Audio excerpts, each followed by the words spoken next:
Welcome. Today, we're diving into the hidden sources of out-of-spec products, or OOS for short. From the subtle effects of sampling error, all the way to outright manufacturing failures, we'll explore what really causes these issues and how to spot them before they become bigger problems. Let's get started. When we see an out-of-specification result, the first thing to remember is this: it's an observation, not automatically a lab error. We shouldn't start by assuming the analyst made a mistake. Instead, we follow a clear investigation path. First, confirm the result. Then look into the lab, sampling, and manufacturing processes. The key question is simple: where did this failure actually come from? It could be anything, from sampling, instruments, or reagents, to raw materials, packaging, or even data handling. When a lab gives us a result, it might be correct for that sample, but we need to ask, is this a sampling error? Or is the blend truly non-uniform? Take this example: a blender with different zones showing 102%, 99%, and 88%. If we only sample the lower zone, we get 88%, which looks out of spec. The lab can only test what it's given, so if the sample isn't representative, the result can be misleading. Common pitfalls include wrong location, poor mixing, or even contaminated tools. Sampling matters just as much as testing. When we investigate a sample, we need to look beyond just the testing itself. The whole chain matters, from how the sample is taken, to packaging, labeling, transport, storage, and finally the timing of the test. Sample integrity is key to reliable results. Take moisture-sensitive materials, for example. If a sample isn't sealed properly, it can absorb moisture from the air, skewing the results. What looked good at collection might fail later. Factors like temperature, light, or delayed testing can all change the sample after it's taken. We have to control these to trust our data. When we see an artificially high assay result, we can't jump to conclusions. The investigation has to be grounded in solid evidence: raw data, calculations, chromatograms, instrument logs, and preparation records all matter.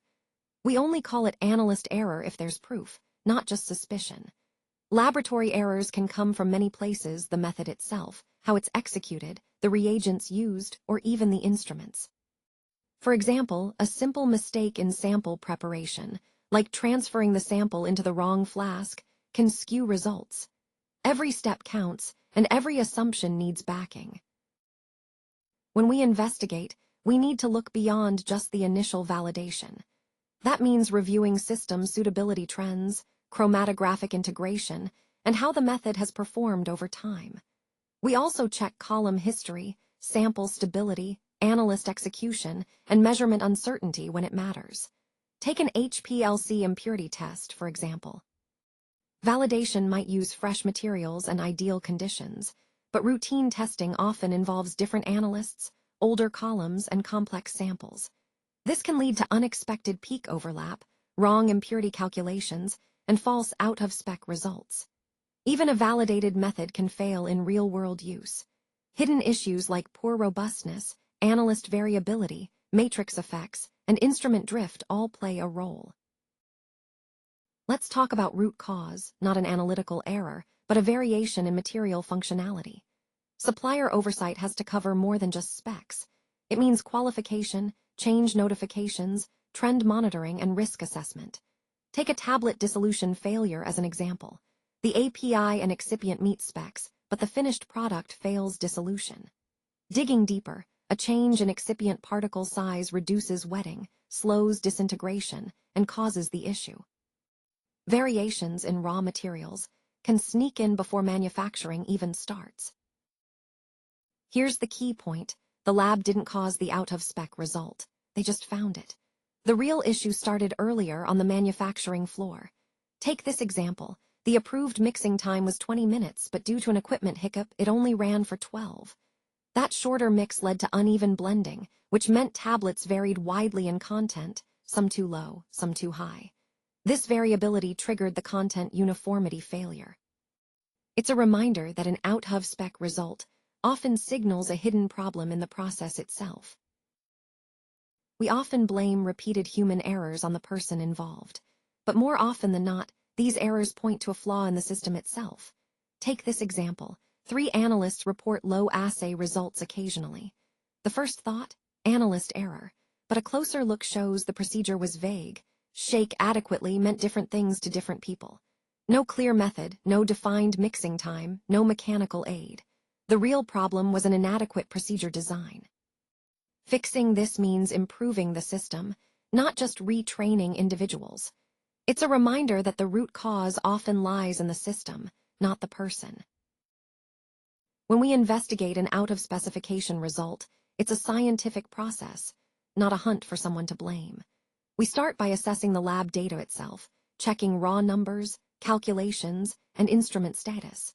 Then, we look closely at how samples were taken and handled to make sure they truly represent the batch. Next, we dive into manufacturing records, reviewing everything from equipment logs to environmental conditions. We also extend our review to other batches, historical trends, and any changes in suppliers or processes. Finally, we identify the root cause, implement corrective actions, and verify their effectiveness. Throughout, we follow the evidence, not assumptions. When we see an out-of-specification result, it's just the starting point, not the end of the story. An OOS doesn't automatically mean the lab made a mistake.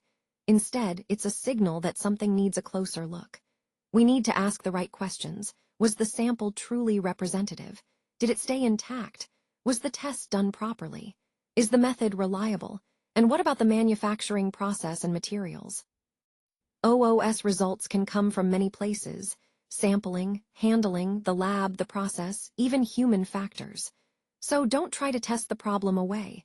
Investigate it scientifically. To back up everything we've covered, we've drawn on some key references from across the pharmaceutical world.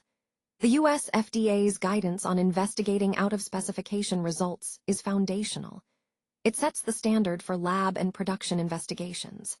Then there's ICH Q9 and Q10, which focus on quality risk management and pharmaceutical quality systems, including CAPA and change management.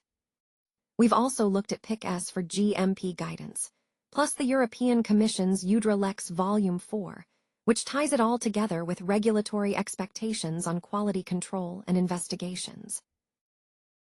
As we wrap up, remember the power of engagement. Like what you've heard, give it a thumbs up. Got thoughts? Drop a comment. Share with your network to keep the conversation going. Don't forget to subscribe and follow for more insights. At Siphacos, we're committed to scientific quality, regulatory excellence, and digging deeper, going beyond just the result. Thanks for being part of this journey. Thanks for joining me today. If you want to dive deeper or have any questions, please don't hesitate to reach out. I appreciate your time and attention, and I look forward to continuing the conversation. Thank you.